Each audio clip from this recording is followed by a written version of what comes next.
성경 말씀은 야고보서 5장 16절입니다.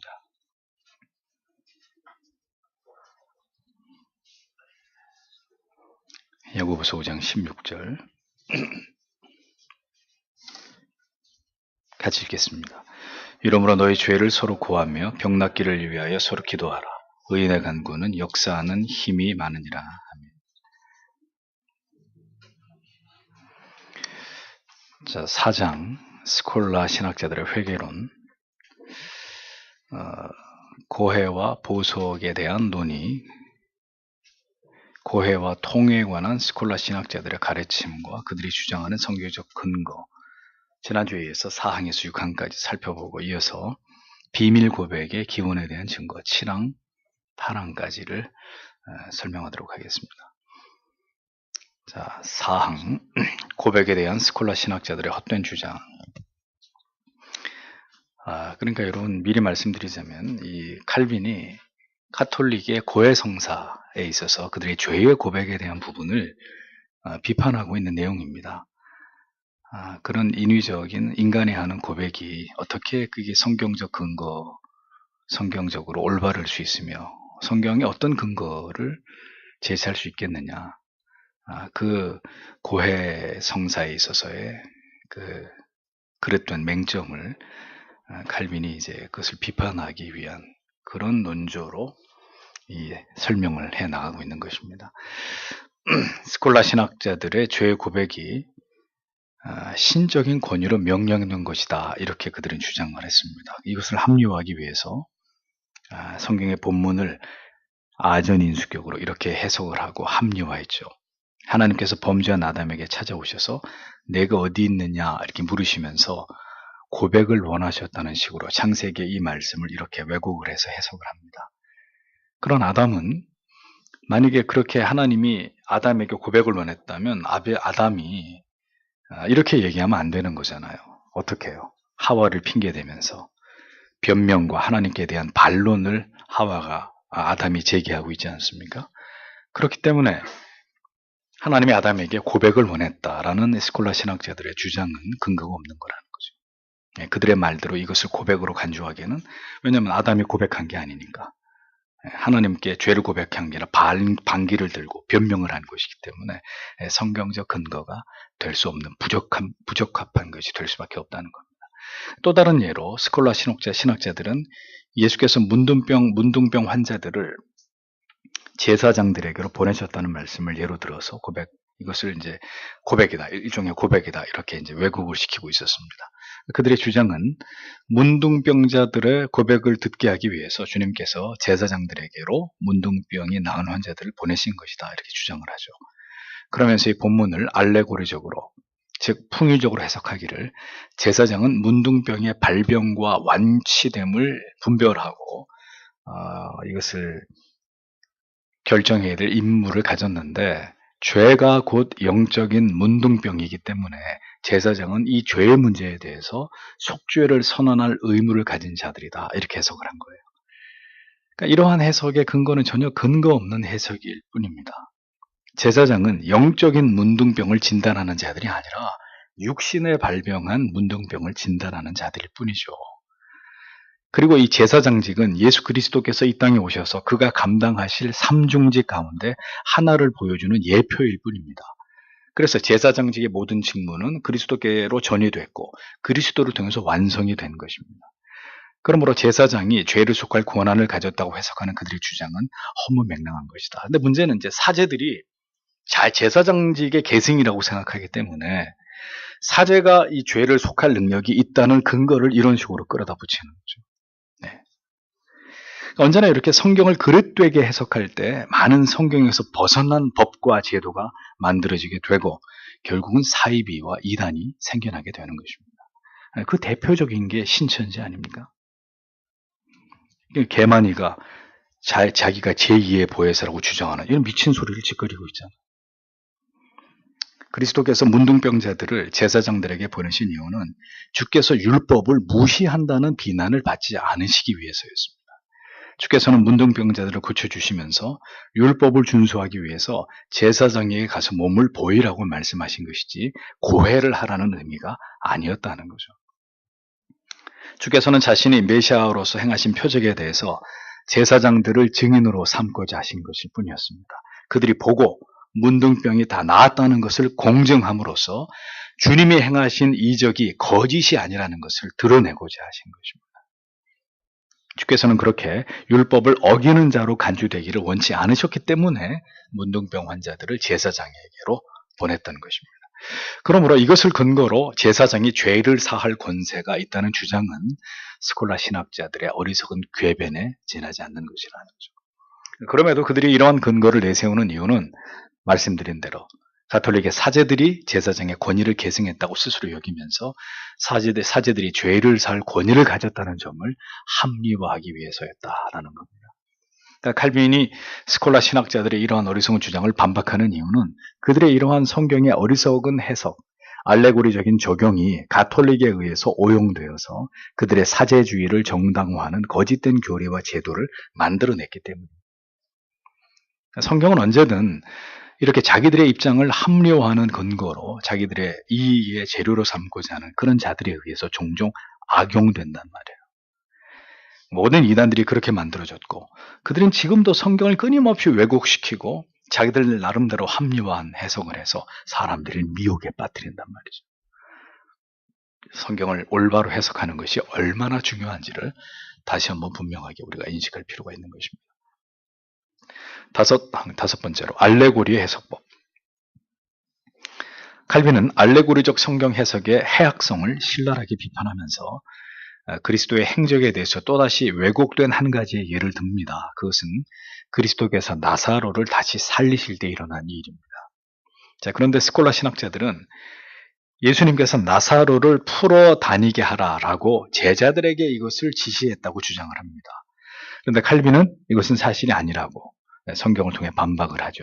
성경에는 어디에도 예수님께서 제자들에게 이것을 명하여서 이 일을 행하라고 지시한 적이 없다고 밝힙니다. 칼빈은 오히려 이 명령을 제자들에게 하신 것이 아니라 유대인들에게 이 명령을 말씀하셨을 가능성이 더 높다고 말합니다. 그 이유는 예수님께서 죽은 자를 다시 살리신 이 일이 조작이 아니라는 것을 증명하시기 위해서 예수님의 제자들, 예수님의 측근인 제자들보다는 당시 현장에 있었던 유대인들로 하여금 돌문을 옮기고 나사로를 풀어가지고 돌아다니게 하라. 그 자리에 있었던 현장에 있었던 유대인들에게 이 일을 행하게 하심으로 그들의 사악한 의심을 깨뜨리고자 하신 것이다. 이렇게 칼빈은 주석을 하죠. 즉 유대인들로 하여금 죽은 지 나흘이나 되는 나사로의 무덤에 돌을 굴리게 하고 그 돌을 굴리면 어떻게 됐을까요? 그 무덤 안에서 사람이 썩는 악취가 진동을 했겠죠. 그러니까 직접 그걸 맡게 하는 거예요. 아우 진짜 이 썩은 냄새가 진동을 하는 그 냄새를 직접 맡게 하고 그 죽음의 확실한 증표들을 목격하고 난 이후에 이제 주의 말씀의 능력을 통해서 진정으로 죽은 자가 다시 살아나는 것이라는 것을 그들이 자기들 앞에서 그것을 직접 목도하게 하기 위해서 주님께서는 그렇게 유대인들에게 이것을 명령하신 것이라고 칼빈은 그렇게 주의를 합니다. 그런데 스콜라 신학자들은 이 부분을 자기들 멋대로 그리스도의 제자들이 이 명령을 받은 것이라고 주장하면서 이 사건을 알레고리적으로 해석한단 말이죠. 즉 사도가 죽음의 권세로부터 풀어줄 권한을 받은 것이다. 예수의 제자들, 후에 사도가 될 그들이 죽음의 권세로부터 사람들을 풀어줄 수 있는 권한을 그리스도께로부터 위임받은 거다. 이런 식으로 적용을 하고 주의를 한 것이라는 겁니다. 그래서 칼빈은 이 사건을 올바로 적용하자면 주께서 살리신 자들을 풀어주라고 하신 의미는 죄에서 씻음을 받은 자에게 그 죄를 다시는 기억하게 하지 말고 이미 주님께서 용서하신 죄인을 다시 정죄하지 말라는 차라리 이런 의미로는 얼마든지 해석할 수 있다고 얘기한 거예요. 그런데 말도 안 되게 예수님의 제자들, 사도들에게 죽음의 권세로부터 풀어줄 권한을 줬다. 이렇게 해서 또다시 사제들의 권위를 높이려고 하는 이런 식의 발상, 이런 식의 해석 말도 안 된다고 얘기하는 거죠. 이런 식의 그릇된 성경의 그릇된 영해, 알레고리적, 풍요적 해석, 자기 마음대로 성경을 풀이하고 해석하고 적용하는 이런 신앙의 심각한 오류를 불러일으키는 경우들에 대해서 칼빈은 계속 강력하게 경계하고 있었던 겁니다. 이런 말도 안 되는 해석들이 많아요, 지금도. 많은 목회자들이 설교를 하면서 성경을 주의할 때 말씀을 끌고 산으로 가버리는 거죠. 전혀 그 말씀이 그런 뜻이 아닌데 너무 그것을 지나치게 알레고리적으로 해석해가지고. 근데 그런 해석일수록 어떤 줄 아세요? 굉장히 은혜스럽다는 거예요. 우와, 탁월하다. 야, 어떻게 저 말씀을 목사님이 저렇게 끌고 가시나? 그게 아주 생전 들어보지 못한 쪽으로 끌고 갈수록 그게 대단한 게 아니라 대단히 위험한 거예요. 와, 목사님이 세상에 저 본문을 해서 저런 걸 끄집어내시다니. 그래서 목회자들이 반드시 성경 설교를 할 때 성경의 원문을 봐야 되고, 그 다음에 탁월한 주석을 봐야 되는 거예요. 제가 아는 선후배 목사님들 중에는 나는 주석 같은 거 안 본다고, 그냥 받아서 한다고. 위험해요. 대단히 위험해요. 그러니까 알레고리적으로 가는 거예요. 근데 사실 초대 교부들 중에 그런 식으로 이제 성경을 해석한 분들이 많죠. 근데 당연히 그런 건 초대교회 그 교부 시대는 이 성경 신학이 지금처럼 발전되지 않았잖아요. 창세기부터 요한계시록까지 풍성하게 이 하나님의 말씀의 뜻이 정밀하게 다 드러나지 않은 시대였기 때문에 그렇게 갈 수 있었다고 쳐요. 그건 칼빈도 비판하는 부분이에요. 근데 지금 이렇게 모든 것이 명료하게 하나님의 뜻이 밝혀졌는데도 하나님의 말씀을 이렇게 묵상하다가 그것을 자기 나름대로의 상상력을 발휘해가지고 뭔가 거창하고 뭔가 굉장히 독특한 해석으로 끌고 가버리면 그게 다 알레고리적인 해석이 되는 거예요. 그걸 경계하고 있었다는 거죠. 6번째, 성경이 가르치는 고백. 칼빈은 스콜라 신학자들의 고해에 대한 또 다른 그릇된 주장에 예를 듭니다. 그들은 마태복음 3장 6절에 요한에게 세례를 받으러 나온 자들이 자기들이 죄를 고백했다는 사실과 죄를 서로 고백하라고 하신 야고보서 5장 16절의 말씀을 증거로 고해를 이제 합리화하는 거죠. 그런데 이 말씀은 세례를 받고자 하는 자들이 자기의 죄를 고백하는 지극히 정상적인 행위를 의미하는 말씀입니다. 스스로 자신이 죄인이라는 걸 자인하고 고백함으로 세례를 받는, 이건 합당한 고백이죠. 그런데 보세요. 목사가 누구에게 세례를 줘야 되는데 당신이 그리스도 안에서 그리스도 예수 밖에서 용서받을 수 없는 자였으나 그리스도 예수 안에서 당신의 죄를 용서받은 자로 믿습니까? 이렇게 물어보는 거잖아요. 그럴 때 저는 정말 그리스도 밖에서 죄인이었고 그리스도의 은혜가 아니면 사함 받을 수 없는 그런 비천한 존재에 불과합니다. 이런 고백을 받아내는 것은 세례를 주는 행위에 있어서 필수적인 것이기 때문에 그게 고해는 아니란 말이에요. 그런데 이제 이렇게 해석하는 거죠. 야고보 사도가 말한 죄를 서로 고백하라는 의미도 상호 간의 고백과 상호 간의 기도를 의미하는 것이지 사제들에게 고해를 하라는 그런 의미가 아니었던 겁니다. 서로의 죄의 고백을 들으면서 함께 기도하는 것은 성도의 마땅한 도리이지 사제들에게만 주어진 자격이 아니라는 거죠. 이렇게 말할 수 있잖아요. 지체에게 내가 이런 어떤 죄를 지었는데 내가 마음이 너무 괴롭고 고통스러운데 나의 어떤 회복을 위해서 기도해달라. 뭐 이런 것들을 얼마든지 할 수 있는데 그걸 어떤 고해의 어떤 간접적인 증거로 삼겠다? 오버하는 거죠. 그러니까 사도가 말한 바 그 의미는 우리의 연약한 점들을 모두 내려놓고 서로 상호 간의 권면과 동정과 위로를 주고받으라는 의미이고 형제들의 약함을 서로 의식하고 서로 상대방의 그런 부분을 위해서 하나님 앞에 기도하라는 의미지 사도 앞에 나가서 고해를 해야 된다는 것에 대한 근거가 되는 말씀이 전혀 아니라는 거죠. 인간이 자신의 비참한 처지를 고백하지 않고서는 누구도 하나님의 긍휼하심을 구할 수 없습니다. 하나님 앞에서 정직하고 진실된 성도의 고백은 하나님의 긍휼과 자비를 얻는 길입니다. 누구든 하나님께로 나아가서 자기의 죄를 고백할 수 있는 것입니다. 사제에게 죄를 고백하는 것은 절대로 성경이 말씀하는 바가 아니라는 것을 칼빈이 다시 분명하게 설명하고 있는 거죠. 고백은 이와 같이 하나님의 율법 앞에서 자신의 양심이 죄를 인지하고 깨달아서 솔직하게 하나님 앞에 죄를 참회하는 것입니다. 그 일에는 언제든 성령의 역사가 필요한 것이고 결국 우리가 죄를 주께 고하며 겸손히 그 발 아래 엎드려 용서하심과 자비와 긍휼을 구할 수 있는 것은 성령의 역사를 통해서이지 기계적 회개 혹은 기계적 고해를 통해서 이루어지는 것이 절대로 아니다라는 거죠. 그런데 로마 가톨릭은 사제 앞에 나아가서 기계적인 고백을 통해서도 죄가 모두 사함받을 수 있다고 가르치니 칼빈이 이 부분에서 바로 이런 거짓된 고백과 진정한 고백에 대해서 분명하게 그 차이를 설명하고 있었던 것입니다. 자, 7항에서 8항 비밀 고백의 기원에 대한 증거. 7항에서 고백의 법령은 후대에 제정되었음. 가톨릭은 고해의 근거를 고대에 두고 있습니다. 기록에 의하면 교황 이노켄티우스 3세 시대 이전에는 고백의 행위에 대한 법이 존재하지 않았다는 거죠. 1215년에 발표된 가톨릭의 라테란 공의회 발표 내용에 따르면 모두 1년에 한 번씩 자기들의 사제들 앞에서 그동안 지은 죄를 고백하도록 명령했는데, 중요한 것은 성경 어디에도 그리스도 외에 다른 누구에게 죄를 고백하라고 말씀하고 있지 않다는 겁니다. 주 200년이 지난 이후에 이러한 교권주의적 불법이 가톨릭에 의해서 만들어진 것이다 라고 칼빈이 지적을 하죠. 그리스도와 사도에 의해서 결코 만들어지지 않은 법이 그 이후에 교부나 감독에 의해서 교회 질서 유지 차원에서 만들어졌다는 거죠. 그러니까 소조면 감독에 의해서 결정된 법이 로마에서 부지런히 먼저 지켜졌고, 이후에 모든 교회들에서 보편적으로 그렇게 지켜진 것은 아니었다. 로마 교회 중심으로 소조면의 감독에 의해서 이것이 시행되면서 로마 교회 안에서, 가톨릭 안에서 점점 이것이 굳어지게 된 것이다, 이렇게 설명하는 겁니다.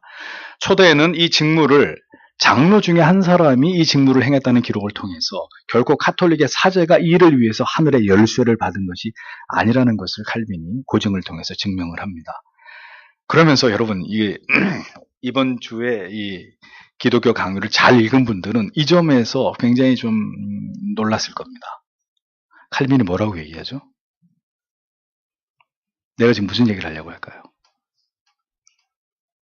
칼빈이 여기서 이렇게 얘기합니다. 이 바보들아, 귀를 세우고 제대로 들어라, 이렇게 얘기합니다. 이 바보들은 누굴 얘기할까요? 고해를 주장하는 가톨릭 사제들 얘기하는 거예요. 이 바보들아, 응? 귀를 세우고 좀 제대로 들어라. 이게 사실은 이게 심각한 욕인 거잖아요. 바보 멍충이들아. 응? 그리고 쓸데없는 말 같지도 않은, 성경에도 없는 그따위 소리 찌끄리지 마라. 똑바로 들어라, 내가 하는 말을. 참 이렇게. 그럼 여러분 또 이제 속으로, 칼빈이 그렇게 얘기하면 안 되지. 칼빈 선생님이 인격적인 분이. 저 루터의 대결이 뭔다 보세요. 이 돼지 같은 목사들아. 이러면서 얘기하잖아요. 돼지맛도 못한 인간들아. 참 이게 뭐에 대한 분노이고 뭐에 대한 이런 그 경멸이냐. 그 하나님의 말씀을 업신여기고 자기들 마음대로 하나님 말씀을 해석하고 그것으로 사람들의 영혼을 유린하는 이런 자들에 대한 분노를 얘기하는 거죠. 이런 사악한 고백의식이 하나님의 법이었다면 어떻게 콘스탄티노플 교회 감독이었던 넥타리우스에 의해서 폐지될 수 있었겠느냐. 이게 하나님의 법 같으면 어떻게 일개 감독 따위가 이런 것을 폐지하냐. 그러니까 말도 되지 않은 소리를 하고 있다 이거죠, 너희들. 넥타리우스는 실제로 고해를 하는 척 하다가 어떤 일이 벌어졌어요. 어떤 젊은 여자 부인이 고해를 하는 척 하다가 사제를 돕는, 사제가 아니라 사제를 돕는 그 부제품, 부제, 사제를 돕는 사람 부제라 그러는데, 부제의 품을 받은 성직자하고 어떻게 정을 통해버린 거예요. 고해하다가. 그 음침한 곳에서. 이런 사건이 발각되니까 즉시 고해의식을 폐지시켜버린 겁니다. 여러분, 지금도 사실 참 이 개신교가 억울한 게 맨날 이 개신교만 신문에 나와요. 그쵸? 교회 싸웠다, 목사 간음했다. 사실은 사제들도 엄청나게 이런 일이 일어나는데 이게 어떻게 다 매스컴에서 다른 종교는 일체 보도가 안 되고 허구한 날 기독교만 이렇게 매스컴에 보도가 되는지 참 너무 안타까운데, 사실 지금 가톨릭에서도 이런 일들이 일어나요. 아동 성학대, 그 다음에 이렇게 고해하다가 정을 통하는, 이건 아주 고질적으로 가톨릭에서 일어나는 이런 문제들이거든요. 칼빈은 이렇게 가톨릭의 고해가 성경적 역사적 근거가 타당하지 않은 점을 비판하고 있었던 것입니다.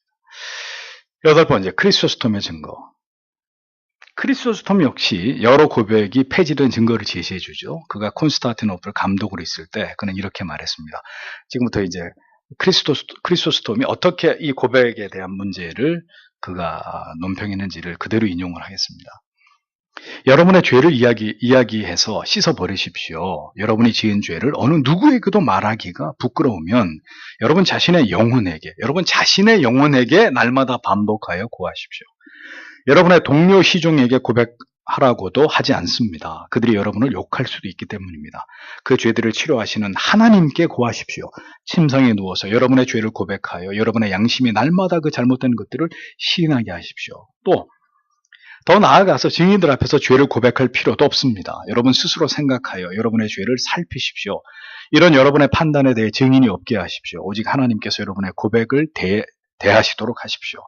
여러분을 무대 위에 올려놓고 여러분의 동료 시종들이 다 보도록 만들려는 것이 아닙니다. 사람들에게 억지로 여러분의 죄를 드러내라고도 하지 않습니다. 여러분의 양심을 하나님이 임재로 가져가 그의 앞에 펼쳐 놓으십시오. 여러분의 상처들을 주님께 보여드리십시오. 그가 가장 훌륭하신 의원이시니 그에게서 치료약을 구하십시오. 상처들을 그에게 보여드리십시오. 그는 여러분을 욕하지 않으시고 지극히 부드럽게 치료해 주실 것입니다. 사람에게 말하지 말아야 합니다. 말을 하면 그 사람에게 욕을 얻을 것이기 때문입니다. 동료 시종에게도 무엇이든 고백하지 말아야 합니다. 그 사람이 그것을 퍼뜨릴 수도 있기 때문입니다. 여러분의 상처들을 주께 보여드리십시오. 그가 여러분을 보살피시며 여러분의 자비하신 의원이 되어주실 것입니다. 예. 크리소스톰은 그것이 하나님의 말씀에 의해 제정된 것이 아니라는 걸 알고 있었다는 거죠. 뭐가? 컨페션이. 이 죄에 대한 고해가. 그래서 그것을 성도들에게 요구하지 않은 것이라고 칼빈이 분명하게 얘기를 하고 있는 겁니다. 1907년도에 평양 장대현교회에서 대부흥 영적 대각성 운동이 일어났을 때 회개한 쌀집의 주인이 자기의 죄를 회개하면서 어떻게 했어요? 매달 며칠부터 매달 며칠까지 몇 년 동안 쌀 대박을 속여 팔았어. 우리 집에서 쌀 사간 사람들은 다 오시오. 다 변상해드리겠소. 이렇게 됐잖아요. 쌀 다 퍼주고 망했잖아요. 그래서 그 다음에 바람을 핀 아내가 목사님의 설교를 듣고 집에 가서 남편에게 고했어요. 사실은 다른 남자와 정을 통했다고. 집안이 난리가 났어요. 아내가 쫓겨나면 다행인데 쥐어 뜯기고 두드려 맞고 난리가 난 거예요. 그리고 길손주 목사님 그 집에 찾아가서 남편 앉혀놓고 간절히 하나님의 말씀으로 복음을 전해서 남편도 회심시켰어요. 그래서 깨어지기 직전에 그 가정을 회복시켰죠. 부흥이 일어날 때 항상 강력하게 동반되는 어떤 역사가 죄에 대한 고백이 일어나요. 동시적으로 이렇게 공동체적으로 일어난단 말이에요. 그러나 그런 특별한 때에 어떤 성령의 역사하심으로 인한 것이 아니라면 저는 여러분들에게 말씀드립니다. 누구에게도 죄를 여러분들의 허물을 다 털어놓고 고백하지 말라는 거예요. 왜? 인간은 그것을 감당할 수 있는 그릇이 못 된단 말이에요. 결혼하기 전에 형제가 자매에게 나는 당신이 첫 여자가 아니오. 거기까지는 그럴 수 있다고 쳐요. 나는 다른 여자들하고 많이 잠자리를 같이 한 남자예요. 이런 얘기 하지 말란 말이에요. 자매도 마찬가지고. 그런 얘기를 하면 어떡하겠다는 거예요. 자기 아내가 자기 남편이 천사예요. 그런 말을 듣고도 상관없습니다. 난 당신을 사랑합니다. 인간이 그게 되냔 말이죠. 뭐하러 그런 얘기를 다 고백을 합니까? 뭐하러 고해를 하냐 말이죠. 그러니까 여러분들 중에 그런 걸 이제 고민하는 분들이 과거에 있었단 말이죠. 상담하라. 절대로 무덤에 갈 때까지 얘기하지 마라. 그건 주님 앞에 당신이 고해서 하나님 앞에 회개함 받고 그 죄를 잊어야 되는 것이지, 그거를 왜 당사자한테 혹은 다른 사람들한테 다 까발려 가지고, 그건 정말 특별한 경우에 이제 그런 경우가 아니라, 예를 들면 목회자에게 어떤 그런 자기의 죄의 문제를 상담하기 위해서 얘기를 이런 부분도 사실은 조심해야 되는 부분이에요. 그런데 하물며 그런 얘기를 다른 성도들 혹은 가족에게, 배우자에게 어떤 자기의 진심을 고백한다고 자기의 죄를 그런 식으로 고백해버리면 자기는 후련할지 몰라도 이 사람은 죽을 때까지 그 문제 때문에 괴로워야 되는 거죠. 그건 절대로 지혜로운 게, 그런 고백을 하지 말라는 거예요. 하지 말라. 그건 하나님 앞에, 주님 앞에만 고하고 절대로 그 사람에게 그것을 이야기해서 그로 하여금 평생토록 그것 때문에 고통스러워하고 죄책감이 시들고 괴로워하고, 죄책감이 아니라 분노와 미움과 어떤 증오를 가지고 살아가게 안 된단 말이에요. 그러니까 그 사람이 내가 한 고백을 용서하기 위해서 하나님 앞에 얼마나 많은 눈물을 흘려야 되겠어요. 다행히 그걸 끌어안고 평생 같이 살아주면 다행이고, 은혜가 다 떨어져서 도저히 안 되겠어. 용서가 안 돼. 그만 살아. 이렇게 되면 어떻게 될 거예요? 그렇기 때문에 여러분들의 모든 죄와 허물을 다 털어놓고 고백하지 마십시오. 인간은 누구도 그걸 감당할 수 없어요. 고백의 대상은 누구다? 오직 그리스도께, 오직 하나님께 내 죄를 고백하는. 그 고백을 들으시고 하나님 우리를 용서하십니다. 기억도 하지 않으십니다. 인간은 기억합니다. 이게 문제예요. 이게. 인간은 기억한다. 하나님은 기억도 하지 않는다. 그래서 고백의 대상은 오직 하나님 뿐이시다. 기도하겠습니다.